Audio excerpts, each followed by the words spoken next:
Okay, the polar vortex has officially arrived. Kind of. It actually started snowing when I was in the swim spot earlier, and I remember waking up this morning thinking, I better get a swim now because it's going to be absolutely miserable for the next few days. And the last half of my swim session, it actually started snowing. So, obviously, not working today. Staying home while we wait to see how much snow we get. But on that note, since we're home, since we have plenty of time, we are doing a clean out the fridge chili. And I was kind of on the fence on to whether to use canned tomatoes, tomato sauce, tomato paste. The rest of my tomatoes are not ripe yet. I used the last two in what did I use them in? Cheese manicotti. That's right. So while we're waiting for the next five to ripen, I finally settled upon, as I was going through the whole fridge and the outside, the garage, I stumbled upon this, which I got from Hungry Harvest, and actually did a tasting. It is quite spicy. But I thought to myself, why wouldn't that make good chili? Which was handy because we've got leftover beef that I cooked in the Instant Pot, but it needs to be used. And we also have some celery. It's looking a little sad, and an onion. So we're gonna kind of roll with that. So I'm gonna saute this up and then chop up the beef, and we'll come back when that's all done. Okay, so everything's chopped up. The beef that we're working from, the beef that we're working with is from an Asian grocery. And it's hard to find it in a standard grocery because a lot of standard groceries no longer have an in-house butcher. I would estimate this is probably a little over a pound. Um, so when you don't have an in-house butcher, everything is coming already cut, already trimmed, already sometimes flat packed in foam trays, just to sell, and you don't actually have to have a butcher or a meat cutter on the premises. Asian grocery stores often make a good amount of money on their custom cut meat products, and that generates what's called, well, beef trim.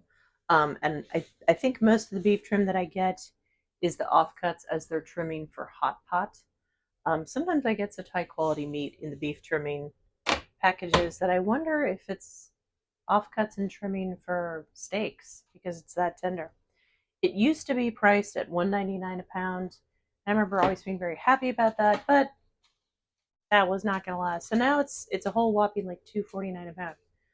If you don't have that near you, my recommendation would be to see if there's anywhere near you that does have an on-site butcher, and if they do, ask if they sell the trimmings, because some places they might just grind them up into ground beef, or as they call it elsewhere, like minced beef. So I don't know what they do with it, but if you can't find it, an acceptable substitute would be stew beef. And I never know exactly what kind of beef I'm getting the beef trimming, so I tend to take the whole package, which is usually about a pound and a half, and dump it in the Instant Pot and cook it for 20 minutes on pressure, and then just let it naturally release. And that'll take even tough cuts and make them tender. All right. So first, we're going to take this meat, and the white chunks in there are beef fat. I'm not getting rid of that because of two reasons. Number one, it will generate some good flavor. And number two, I need to saute the onions and the celery. We're going to toss the beef in first, and then one medium to large onion, any kind. I know some people are like, oh, the sweet onions are best, and other people are like, the yellow onions have more flavor. I'm probably just a total Philistine because I really can't tell the difference. To me, an onion is just kind of an onion. All right. Oh, yeah. Okay. So this is going to simmer, and I'm going to put the lid on this and let it go on like medium-high heat for about 10 minutes. And then we'll see where it's at. This is going to be added later. Okay, this has been at it for a while, and it's starting to soften and look quite nice. And I think at this point, yeah. Boots on, yes. I think we're going to turn this off. And we are going to add some paprika. Hope I have this right. I have paprika. And some cumin.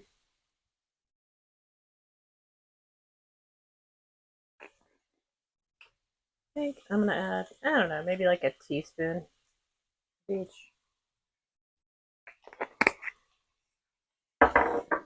And then I'm going to look at the ingredients.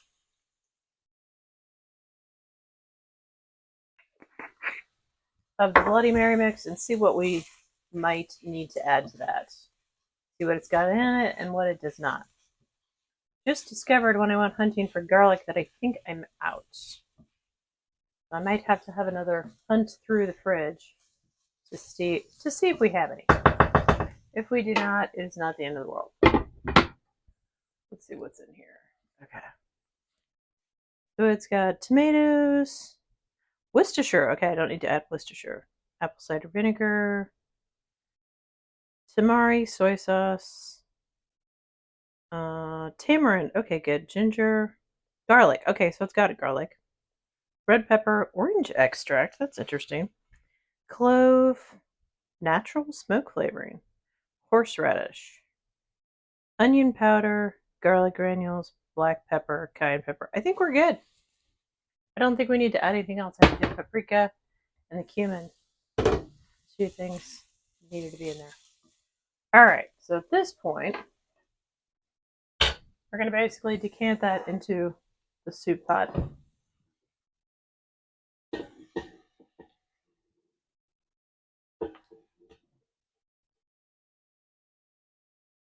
An onion. The celery was definitely on its last legs. I had to cut the ends off it and chop it up finally, and one of the stalks I actually had to discard entirely. So it's definitely a clean out the fridge meal.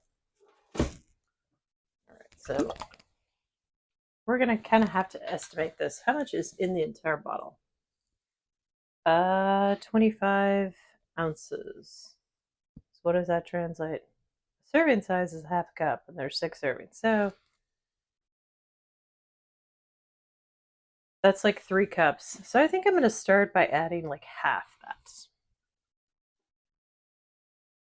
So a cup and a half, basically. Which would translate to like what? 12-ounce can? Like this came in a big bottle, but I think I'm probably going to have to add some more because this is basically the equivalent of like a 12-ounce can, which is how a lot of people purchase it. So we're going to turn it on low. And we're going to need more than this. In fact, do I add more Bloody Mary mix or do I add some water? I think water might be, let's add some water because this is very thick. I'm going to try and tack the tasting for this on the end of this video. I think I actually commented about that in the tasting and that it was so thick. Not sure what else to say about that. All right, let me go get a couple.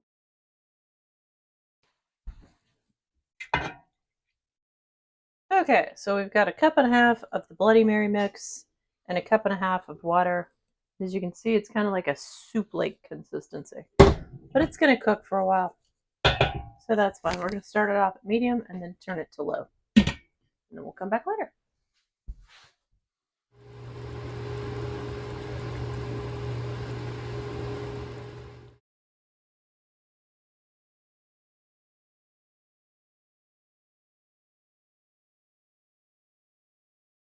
Okay, the rest of the family has been served, and I didn't hear any complaints, and I got a thumbs up, so I assume nobody's dreadfully unhappy with this.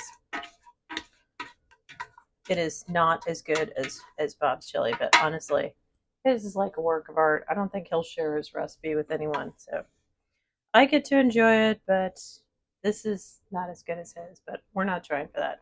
We're just trying for clean out the fridge. I'm serving this over rice. I am not a fan of sour cream on my chili, and my one kid that's eating this is also not a fan of toppings at all. I just like cheddar cheese. Is this hot? Hot. And this is the, I'll probably tack the tastings for the Bloody Mary mix and this because this was exceptionally good. It's Deer Creek Bat 17. Apparently it's won awards. It's very good. It's the sort of cheese you can just like eat plain and go like, oh my god, this is delicious. So we're gonna try it over some clean out the fridge chili. So again, this is about a pound. Cooked beef trimmings, an onion, some celery, Bloody Mary mix. I ended up adding another half cup just to thicken it up. Served over rice with way too much cheese, and I'm here for it. All right, let me get a fork or a spoon or something. I'm gonna go for a spoon. All right, let's see how this is. And I swam for 45 minutes. I did not have much breakfast. And, oh my god, it's 2 o'clock already. So I'm hungry.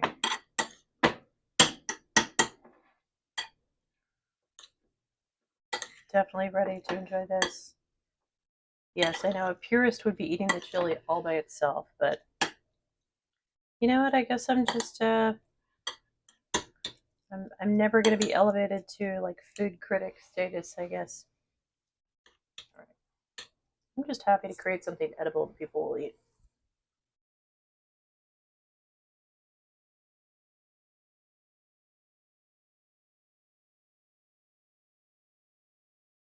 Wow. And I still have a half bottle of that Bloody Mary mix. I can make this again because, I mean, there's probably like a 4th serving there. Maybe. Probably 4th serving for me. I have a feeling somebody will be coming back out here for a second, so. And if they don't, I might eat that later. This is very good. One more bite.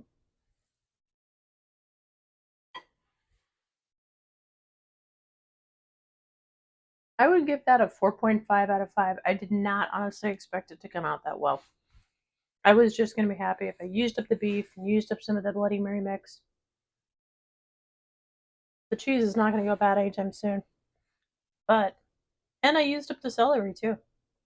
This is, yeah. So, anyway, I'm not going to keep you around watching me eat. So, I do a lot of food content, do a lot of cooking. I do some produce unboxing and sometimes product reviews of stuff that comes in the produce unboxing. Occasionally, I'll do reviews of stuff I get at Aldi's or just anything like, like, oh, I haven't had that ever, so let's try it. So if you like that kind of boring content, come on over to this channel.